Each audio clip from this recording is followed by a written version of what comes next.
Up next, Hunter College collaborates with a famous New York theater company to offer a whole new approach to working on the stage. I feel very positively about the collaboration between Hunter College and Tectonic Theater Project. We feel very strongly about teaching a generation of students to listen to the theater and to be able to analyze the theater in this way, because you're not only training students to go on and do theater, but you're also training students to watch theater, to analyze theater, to know how to process this kind of theater. Why are you always leaving? Are you mad, Madeline? She's so weird. Madeline, it's time to go to the resource room. Speak!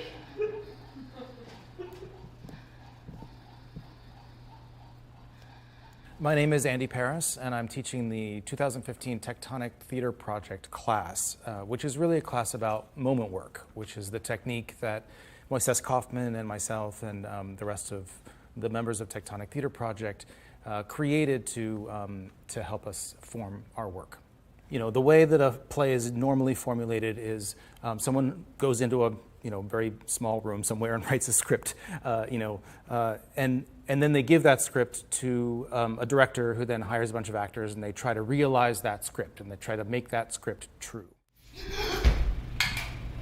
And this work allows you to kind of go the opposite way. So you're playing with the elements of the stage, seeing what story comes out of those, finding the poetry of props and sound and shape and movement, and starting there, before you have a story, before you have any text, and playing with those things. And then once you have those moments, which are units of theatrical time, you can then layer them and sequence them, and it's a way of playing with theatrical structure. So Tectonic means the art and science of structure. So we're interested in how narratives are created. Once I introduced them to the technique of moment work, then we introduced this theme of identity. And we were talking about not only how we identify ourselves, but what it means to put a label on something. We even talked about botanists and how they classify things, and our seeming general societal human need to put things in boxes. The written material is generated by the students, but then sometimes I would ask them, oh, well, why do you feel that way? Was there something that happened to you that made you feel that way? And all of a sudden, these amazing stories started to come out. They'll bring in moments where collectively they'll work on them, but it's one person's moment, and I'll work with them individually on how their moment is forming, what they're working with, what kind of forms they're working with, what they're interested, what they're trying to communicate, and then I can feed back to them what I'm seeing and hearing.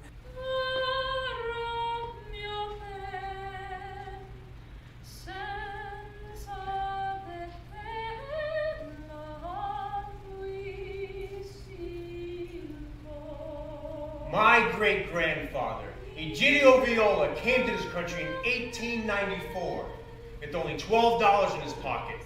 He worked on the Lower East Side as a tailor until one day owning his own shop. I love teaching at CUNY because there are real people here. They're going through their lives. They're working. They have family. They're here in New York, and I think that it allows, if you ask them, what's going on for them, it allows for them to bring their lives into the theater. I get cast as the lead in a play. Then I get 104 fever and I can't perform. I can't get sick anymore. Help me!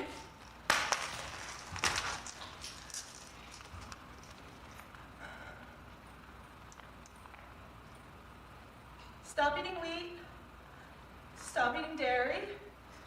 Stop eating sugar. Stop eating everything.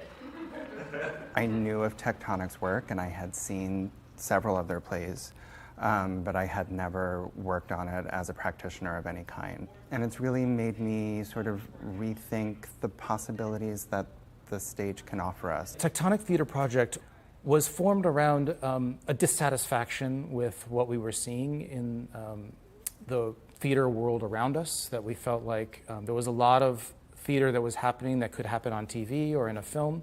And so we were dedicated to trying to find what is inherently theatrical.